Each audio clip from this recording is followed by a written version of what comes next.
பைத்தியத்துக்கு வைத்தியம் பார்த்த வைத்தியத்துக்கு பைத்தியமானா அந்த பைத்தியத்துக்கு பிடிச்ச வைத்தியத்தை யாரு பைத்தியம் பாப்பா அப்படிங்கிற மாதிரி அடுத்த பாயிண்ட் மறந்து போச்சு. மறக்கணும்ல, அதுக்கு தானே அந்த பைத்தியத்தை தூக்கிட்டு வந்தேன் நான்.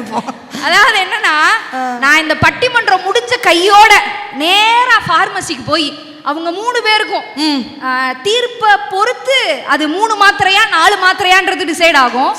எனக்கு தெரிஞ்ச அவங்க எல்லாருக்குமே மறதி ரொம்ப ஜாஸ்தின்னு நினைக்கிறேன் அவர்களே. அவங்க சொன்னாங்க, கவிதை மறந்தே போச்சே, மறந்தே போச்சே. ஆமா, மறந்தே போச்சு.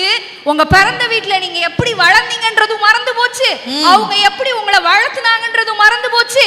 நீங்க இன்னைக்கு வளர்ந்து ஆளாகி நிக்கிற இந்த அடையாளம் பிறந்த வீட்டால் கொடுக்கப்பட்டது என்பதும் மறந்து போச்சு. நிச்சயமா அந்த மாத்திரை தேவை தானே, வாங்கிடுவோம். ஆனா 12 மணிக்கு கடை இருக்குமான்னு தான் தெரியல.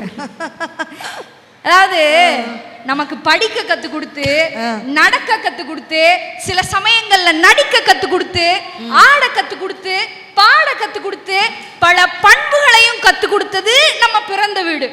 இத்தனை விஷயங்களை அள்ளி கொண்டு போய் நோகாம நோங்கு திங்குற கதையா புகுந்த வீட்டுல அம்புட்டையும் நாங்க இறக்கணும். அவங்க சப்போர்ட் பண்ணலாம், நாங்க இன்னைக்கு இல்ல.